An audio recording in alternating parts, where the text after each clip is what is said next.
Okay, so for those of you who are new to my group and to my working, my name is Yusra Ishaq.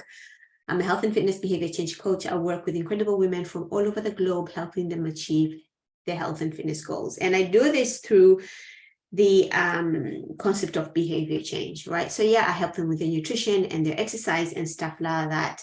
But it's very much from the lens of behavior change. Okay, so one of the things that I see all the time in this space is us trying to fit into other people's boxes and hoping that we're going to fit well. And you see this a lot in nutrition, right? You hear someone who's tried a diet and it's worked for them. You're just going, you know what, I'm going to try that diet. You see someone who's tried an exercise program and they got amazing results from it. And you're going, yeah, I'm going to try that exercise program. And for most people, that ends up backfiring, right? Why? Because that person is not you. That person may not have your goals. That person hasn't had your experience. That person doesn't have similar likes and dislikes as you. That person doesn't have your lifestyle. That person has not walked into your shoes. They haven't. Right. I was talking to an athlete this morning, and she's tried all these other programs before, weight loss programs, right? And the normal sort of standard of how it looks like for her is she would join a program. She wants to lose weight. She would join a program. The program would involve, a nutrition plan, some kind of a meal plan, an exercise program, and stuff like that.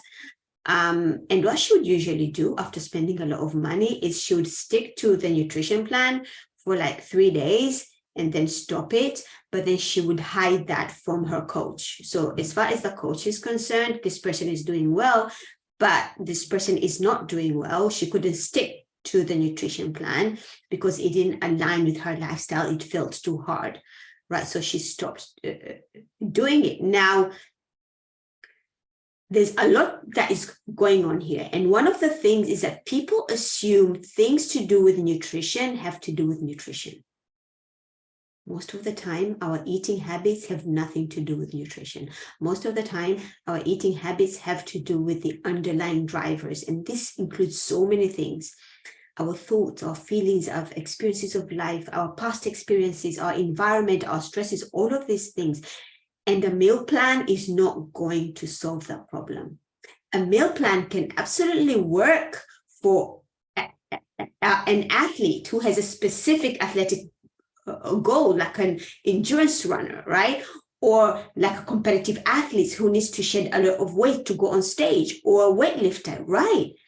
And a meal plan can work for that person because that is a different person with a different goal. That person probably has a lot of health behaviors, eating behaviors that they've built over time anyway, right? But for majority of us, we're normal humans who are just trying to live life, who are just trying to be healthy, who are just trying to lose a little weight. Meal plans don't work because that is you putting yourself in somebody else's box. How can a meal plan work? You're literally eating in a way that is dictated by another person,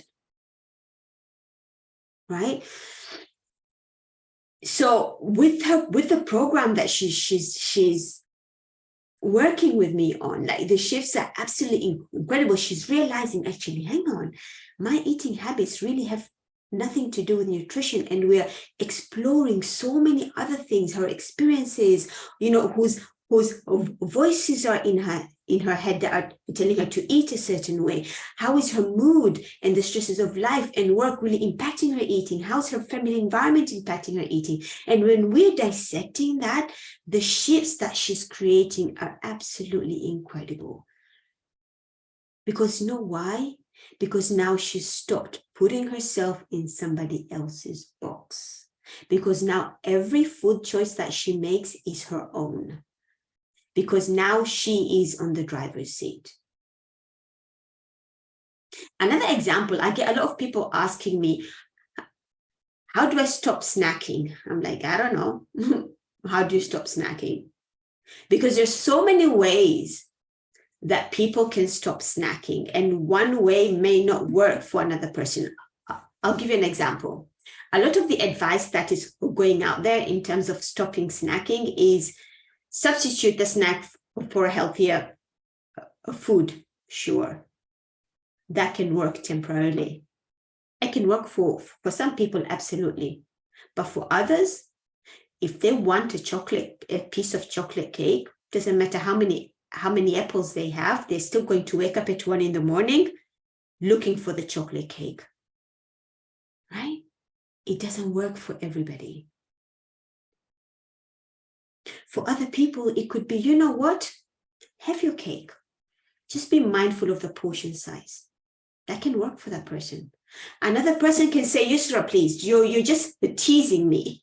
You're just teasing me with the small slice of cake. I would rather I didn't have it at all. And guess what? For other people, I have athletes who are saying, you know, Isra, I would rather not have a cookie at all, because a cookie is just teasing me. If I'm opening a box of cookies, then I'm eating a box.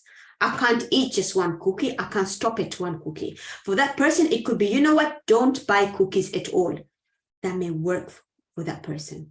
So doing one thing, how to achieve a certain goal, is different for everybody. And there is no one way to do it.